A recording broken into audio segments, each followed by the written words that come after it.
सारी जिंदगी नहीं भूलेगा। मूड तो है, मगर अपना रेट तो बताओ। जो दिल करे दे देना साहब जी। फिर भी जो ले रही हो वो तो बताओ। अगर मैंने ज्यादा पैसे मांगे तो कहीं चला ही ना जाए। मुझे तो पैसों की बहुत सख्त जरूरत है। मालिक को बुखार है, उसकी दवाई लानी है। थोड़े पैसे ही मांग लेती हूँ। 1000 रुपया दे देना। 1000 रुपया? 1000 रुपये ना? हाँ बाबूजी,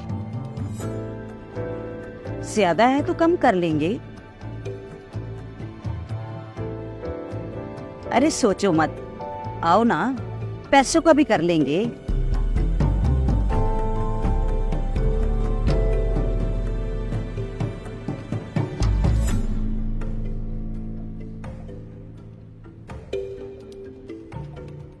साहब पहले पैसे दे दें। तुम 1000 का एतबार नहीं कर सकती? क्या करे साहब, धंधा ही कुछ ऐसा है। देखो, मैं तुम्हें 1000 नहीं बल्कि 5000 दूंगा। वाकई? मगर तुम्हें मेरी बात मानना होगी।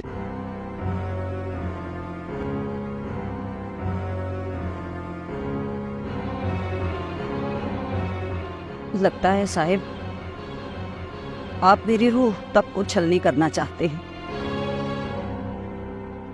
आप प्लीज अगर मुझे अज़ियत देने के बारे में सोच रहे हैं तो मैं अपने जिस्म पर सिर्फ और सिर्फ सुलगता हुआ सिगरेट बर्दाश्त कर सकती हूँ, बस इससे ज्यादा नहीं।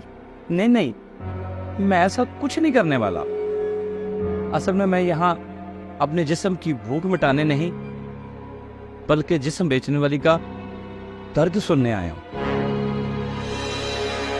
क्या मतलब?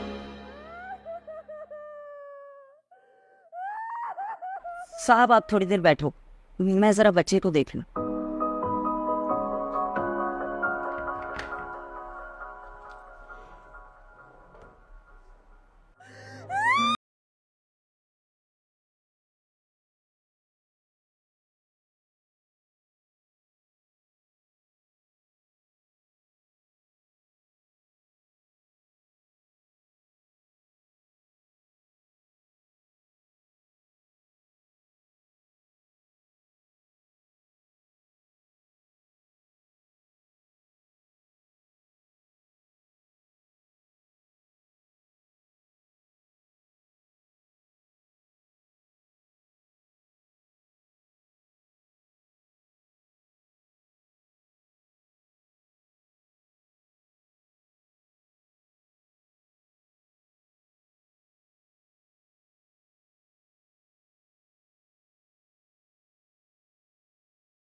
बेटी छोटी है ना, तो बस।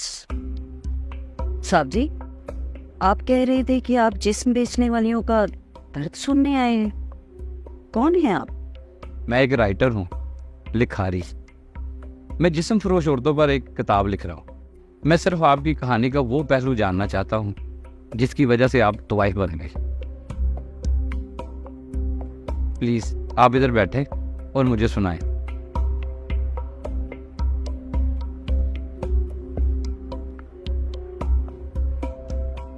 पूछे साहब जी, क्या पूछना चाहते हैं? 1 मिनट।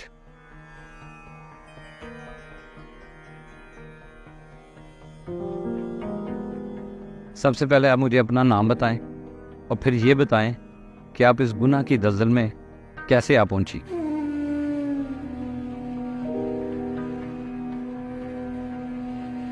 मैं सालेहा फारूकी। नहीं नहीं, मैं सालेहा नहीं हो सकती। मैं तो झूठी, पक्की झूठी। मैं झूठ की सजा ही तो काट रही हूँ साहब जी।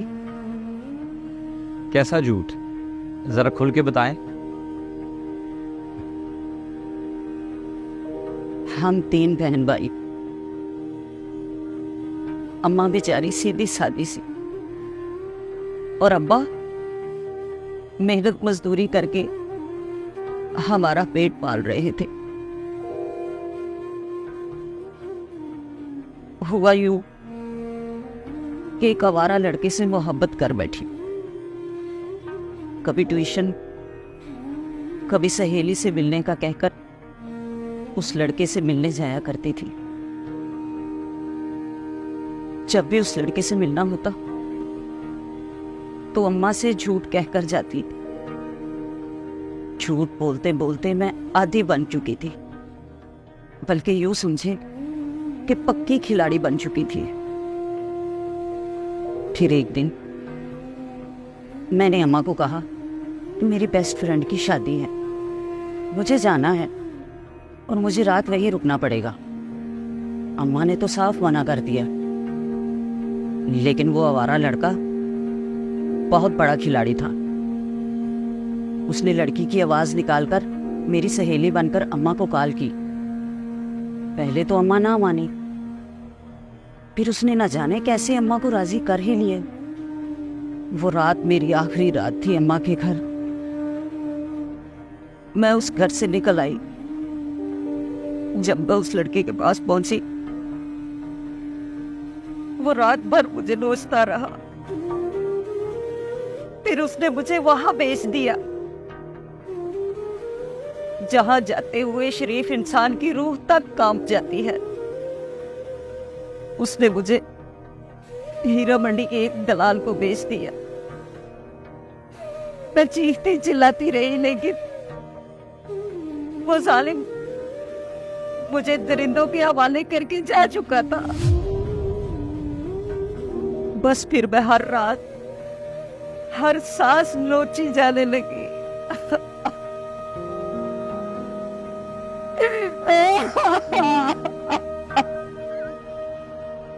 खबर को देखी मैं, मत रो, चुप कर जो। बाप का तहफ्फुज़, उसकी छत, उसके घर की 4 दीवारी, उसका शंकत का एक लड़की के लिए कितना जरूरी होता है, कोई मुझसे पूछे। मैंने तो ये सब कुछ अपने झूठ के बुलंदों की वजह से कर दिया। देख लिया हमने दुनिया की 2 टके की मोहब्बत का अंजाम। ये पैगाम है हर लड़की के लिए कि आप भी सुधर जाओ, वक्त है, वरना ये दुनिया की आवारा मोहब्बत आपको कब पकीज़ा से तवाइफ बना दे, ये आपको भी मालूम ना होगा। अगर दुनिया में आपके कोई हमदर्द हैं तो वो आपके माँ बाप हैं। अगर आपसे कुछ सच्ची मोहब्बत करता है तो वो आपके माँ बाप हैं। बाकी सब झूठ है, झूठ है और झूठ है।